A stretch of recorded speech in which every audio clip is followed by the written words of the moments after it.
Yo les bros, bienvenue sur Spatule Bro, je suis le chef et on se retrouve aujourd'hui pour la petite review hebdomadaire, enfin presque, parce qu'il y a beaucoup de hiatus ces derniers temps, de One Piece avec le chapitre 1093, qui était un chapitre fort sympathique. En ce moment les chapitres ils sont très cool, j'ai ma petite poussée d'adrénaline à chaque fois, c'était le cas encore cette semaine, avec un cliffhanger qui a l'air de promettre. Je sens qu'on va arriver à pas loin d'avoir des dingueries dans la tronche, là, je sens que nous ne sommes pas prêts, mais en même temps j'essaye de me préparer quand même. Donc aujourd'hui, ça va être une review où je vais partager mon kiff, où je vais partager des théories de merde, et on va voir si je vais taper juste, sans argument, je vais juste te dire ce que je pense qui pourrait arriver, qui peut être cool.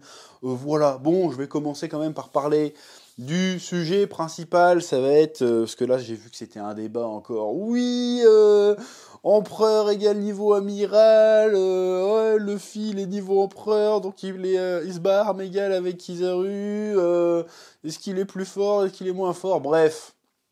Bon, le combat pour moi a pas vraiment commencé dans le chapitre. Bon déjà Luffy est obligé de sortir son Gear 5, bon ça prouve que déjà Kizaru c'est pas un rigolo, mais ça on le savait déjà. Et puis le combat franchement là c'est vraiment, ils ont commencé, hein. Ils ont à peine commencé à se battre en fait, hein. Il y a Luffy qui l'attrape, tu fais je suis dans de beaux draps, il le balance à 3 kilomètres.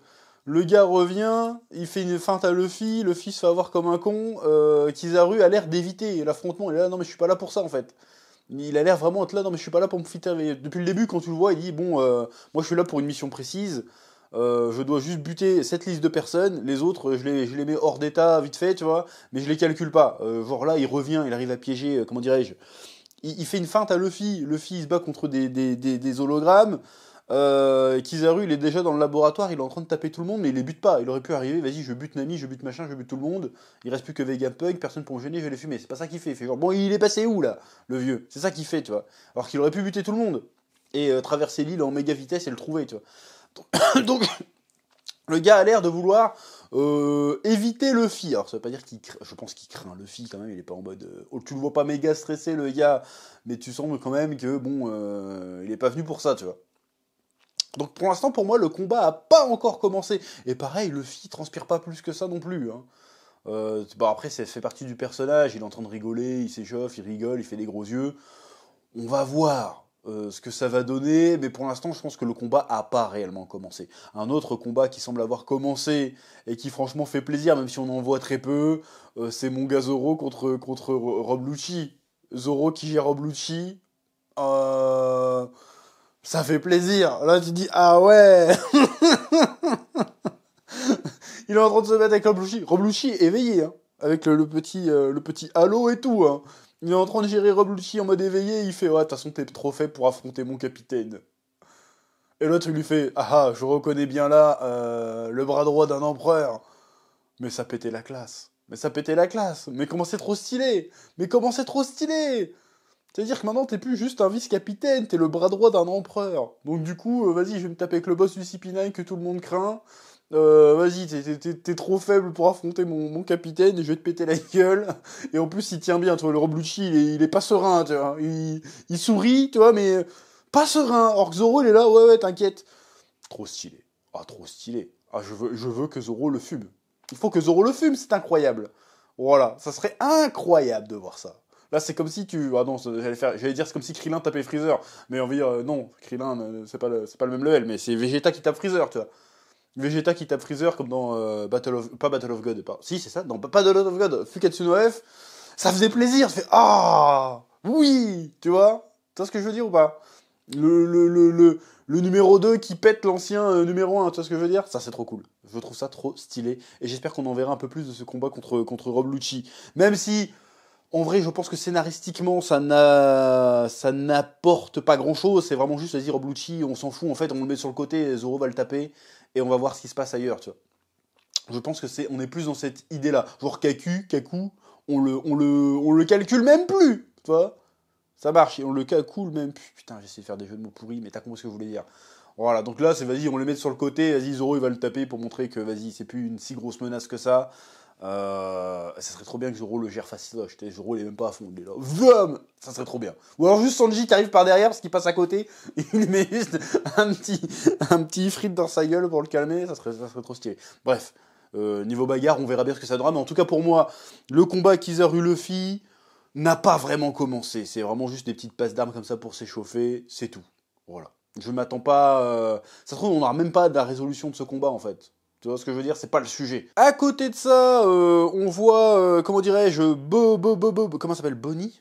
Si, c'est Bonnie, je crois. Bonnet. Bonnet qui est donc a survécu elle aussi au fait d'être passé à travers la barrière, bon, ce qui annule un peu l'intérêt de la barrière, parce que bon, si tu vois que il y a deux mecs qui viennent... Le fil est passé 2 fois à travers, il a survécu, Bonnet a passé 1 fois à travers, elle a survécu, bon. Pareil, on voit que Sentomaru est a priori encore vivant, donc elle est un peu dans la merde, elle est un peu isolée, et du coup Vegapunk, Stella, décide donc de passer la barrière et d'aller la chercher. Donc il prend un risque parce qu'il s'expose en dehors de la barrière, et donc il s'éloigne du plan initial qui était de monter le plus vite possible à bord du Thousand Sunny et de se barrer avec un coup de burst le plus loin possible de Egghead. Sachant qu'ils peuvent se barrer aussi loin qu'ils veulent, le Kizaru peut les suivre en fait, parce que le gars il vole à moitié. D'ailleurs Luffy a l'air de voler aussi dans ce chapitre. Ça c'est nouveau par contre, le fait qu'il vole. Ou alors c'est peut-être moi qui déconne, mais j'ai l'impression qu'il reste super longtemps en l'air. Est-ce qu'il vole ou c'est quoi? Parce qu'à l'habitude tu le vois rebondir, mais là il a l'air de flotter dans les airs. Ça c'est très bizarre ça, mais pourquoi pas, ça peut être cool, hein, une nouvelle feature sur le pouvoir de Luffy. Bah, je m'imagine que je vole. Pourquoi pas? Ouais, ça me pose pas de problème. Donc, ils arrivent à abaisser la barrière, ils arrivent et il y a Vegapunk qui fait, l'une des Vegapunk, la grosse fille, je sais plus comment ça s'appelle, qui fait les pacifistas, éliminer tous les soldats. Et là, la dernière case, c'est Saturne. Et nous, on sait qu'il y a une Zumba qui se prépare, parce qu'on sait que le seul moyen de surpasser l'autorité de Vegapunk, c'est qu'il y ait un membre du Gorosei qui se pointe. Donc, on sait très bien que, très probablement au prochain chapitre, les pacifistas ils vont se retourner contre les Marians, mais Saturne va faire non, les pacifistas, en fait, vous allez taper les chapeaux de paille et buter Vegapunk. Donc du coup, il va y avoir un retournement de situation. Donc, en faisant ça, c'est là que je vais arriver à ma partie théorie de ce qui peut se passer, c'est qu'on est censé avoir un incident de... si la formulation est exacte, hein, si je me souviens, on est censé avoir un incident à Egghead qui va chambouler le monde. Donc ce que j'avais dit, moi, c'est que si ça a été nommé l'incident d'Egghead, c'est que ça a été nommé incident d'Egghead par le gouvernement mondial, donc c'était quelque chose qui a été à leur discrédit. Et qu'est-ce qui pourrait être à leur discrédit et bouleverser le monde? A priori, c'est pas l'histoire de séisme et de montée des eaux, ça ils s'en battent les couilles, ça les sert apparemment. A priori, c'est pas ça. Donc ça va être autre chose. Donc Vegapunk donne l'ordre aux pacifistas d'attaquer les Marines, et Saturne va pointer le bout de son nez en disant non, attaquez les Mugiwara. Donc Saturne va signaler à Vegapunk qu'il est présent. Donc qu'est-ce qui peut se passer là? Parce que là, ils vont être dans la merde. Donc la seule manière de s'en sortir, moi je sens bien Luffy qui prend Saturne en otage. Moi c'est ce que je vois. Je vois, vas-y, ils sont obligés de s'en sortir. Surtout que c'est pas la première fois. Luffy a dit, vas-y, on va prendre... comment elle s'appelle? La traître, j'ai oublié le nom de la Vegapunk traître. Vas-y, viens, on la prend, et puis on la prend en otage, en bouclier humain. Donc moi, je vois bien Luffy Gear 5 arriver sur le bateau où est planqué Saturne, il le chope, il fait hey, « laissez-nous passer, sinon on bute le gars !» Et là, bah, les gars, ils vont être obligés de s'écarter. Et là, il va avoir un truc incroyable, parce que le gars, il va être prisonnier de Luffy, donc il va être obligé de jacter. Parce qu'il y a Robin, il y a machin qui sont là, forcément, ils vont le mettre à table, et là, on risque d'avoir des révélations de bâtards. En vrai. Parce que là, Luffy, il porte vraiment un vrai coup au système. C'est-à-dire que là, il a vraiment il a un membre du Gorosei sous sa coupe. Tiens, je t'embarque avec moi, on traverse où on veut, tu vas rien faire, tu vas rien dire. Laissez-nous passer, tu vois. Donc là, il va être obligé d'ouvrir sa gueule. Il va dire, bon allez, c'est quoi le dé? Ça serait un peu trop facile qu'on ait la réponse comme ça, mais ça serait stylé. Tu as Robin qui arrive, allez, c'est quoi le siècle oublié? C'est quoi le machin? Vas-y, crache ton venin, on veut tout savoir. Crache ta pastille, on veut tout savoir. Ce serait incroyable. Sachant que Kizaru, il serait dans la merde parce qu'il aurait échoué à protéger Saturne, donc forcément, bah du coup, je vais pas rentrer parce que je vais me faire fonce-dé. À la limite, vas-y, je reste avec vous en fait parce que je vais me faire défoncer. Si je rentre, ou alors... Autre truc qui pourrait être incroyable aussi, c'est que Saturne s'entend qu'il va se faire capturer, il fait « Ah bah c'est comme ça !» Il s'auto-supprime, tu vois. Ça pourrait être trop cool. Là, il peut se passer tellement de trucs stylés. En fait, j'imagine pas une défaite de Luffy, parce que c'est trop tôt pour les faire perdre maintenant.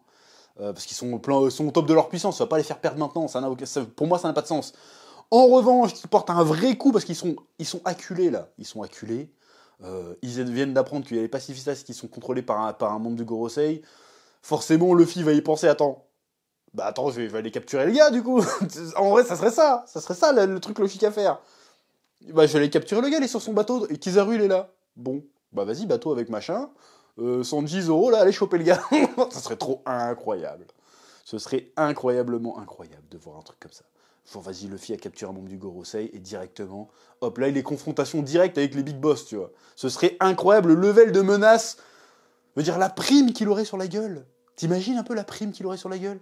Ce serait fou. Bref, ça pourrait être dingue qu'il y ait un move comme ça, sachant, après je dis ça sera pas ça, faut pas oublier qu'il y a Kuma qui court toujours vers quelque part. On sait pas où, on suppose que c'est Egghead, on verra bien, hein. Peut-être qu'à un dernier moment, Kuma va arriver face à Saturne et c'est lui qui va le kidnapper, j'en sais rien, ou il va se sacrifier en se faisant exploser, on sait pas trop, il va essayer de sauver sa fille, je sais pas ce qu'il va faire, mais en tout cas, il y a plein de trucs qui se passent en parallèle, faut pas oublier que de l'autre côté, il y a Barbe Noire, il y a le délire avec Garp et tout, il y a la montée des eaux, tu sens que tout ça commence à converger vers quelque chose d'intéressant. Et on est censé avoir un incident d'Egghead. Qu'est-ce que ça va être cet incident qui va bouleverser le monde de One Piece? Parce qu'a priori, la montée des eaux d'1 mètre, c'est pas censé être ça. Donc ça va être autre chose. Qu'est-ce que ça va être? Est-ce que ça va être la mort d'un personnage important? Je pense pas que Vegapunk qui meurt, ça va chambouler le monde de One Piece, parce qu'ils allaient pour le buter de toute façon. Je ne pense pas que ce sera un membre des Chapeaux de Paille qui va mourir, parce que je vois pas en quoi ça chamboulerait le monde. Donc je pense que Luffy et son équipage vont porter un véritable coup, pour la première fois, au Gorosei. Et donc ils vont soit capturer Saturne, soit le buter. Ou il va mourir d'une manière ou d'une autre. Je vois pas quel autre incident grave pourrait arriver à ce stade de l'histoire. Voilà, on verra si je dis de la merde. Bon, tant mieux, comme ça j'aurais pas prévu l'histoire et je serais encore plus surpris. Et si jamais j'ai raison, je vais être consacré Oracle One Piece. Voilà. C'est tout. C'est mes prérogatives pour la suite. Parce que je l'aurais mérité. Je te dis ça en balançant 2-3 phrases. Je te fais pas une méga vidéo d'1 heure et demie avec voix off et montage de fou. Non, moi c'est direct. Vas-y, non, mais c'est ça qui va se passer. Et si c'est ça, c'est incroyable. En tout cas, bref, on verra bien. Un très bon chapitre. J'ai kiffé ma race et je prends de plus en plus de plaisir chaque chapitre en ce moment. J'ai eu une petite période à vide où il me saoulait là, et puis là, ça revient. J'ai kiffé. Bref, bon, après, niveau dessin, c'est vrai que. On commence à voir un peu les limites du Gear 5 niveau mise en scène et dessin là. C'est pas que c'était pas lisible, c'est que c'était pas spécialement impressionnant ce qu'on a vu. Alors que contre Kaido, il y avait quand même des trucs un peu assez impressionnants là pour l'instant. C'est pour ça que je lui dis que je pense que le combat il est pas à fond quoi. Là, c'est l'échauffement, c'est l'amuse-bouche. Et le vrai combat, si vrai combat il y a, elle arrivera bien par la suite. Voilà, et là on sera pas prêt. Là, je veux voir le Gear 5 en mode très sérieux, comme quand il a fini Kaido, il était en mode sérieux, il rigolait toujours, mais il a arrêté de faire des ouh là là, blou blou blou blou.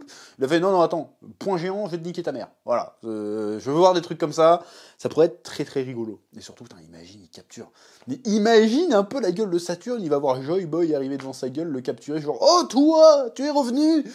Ce serait incroyable. En plus, j'ai oublié un autre détail, mais qu'est-ce que je suis con. J'ai oublié un détail énorme en fait. Il y a le putain de robot qui s'est réveillé là aussi. J'ai complètement oublié ce putain de robot. Il y a aussi ce putain de robot qui s'est réveillé. Pareil, encore une fois, le robot il peut peut-être faire une dinguerie. Hein. Le robot, j'ai oublié le robot, mais il peut faire une dinguerie le robot. Est-ce que le robot va être un allié? Est-ce que ça va être un méchant? Sachant qu'ils ont besoin d'un robot, parce qu'a priori ils avaient le plan de prendre le robot de Vegapunk pour transporter le Thousand Sunny à l'extrémité de l'île. Là, ils essayent de faire ça avec le Frankie, là. On peut imaginer que le robot va arriver. Ben, en fait, c'est bon, je suis votre pote, je prends le machin, on se casse. Ou alors le robot va défoncer la marine, parce qu'ils sont en train de se branler sur les pacifistas de Vegapunk, mais il essayait d'émuler, de reproduire ce robot-là, qui avait foutu le sbeu la marijoie, déjà. À lui tout seul. Donc imagine, le robot, en fait, il est méga cheaté, il défonce toute l'armée, il y a plein de trucs qui peuvent se passer encore. C'est un truc de fou.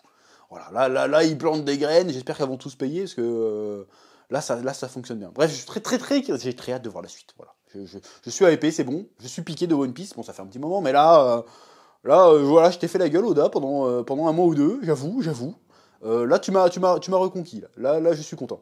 Voilà, bref, c'est à peu près tout ce que j'ai à dire pour cette semaine. Là, ce sont des pouces bleus, un petit commentaire, ne serait-ce que pour le référencement, ça fait toujours plaisir.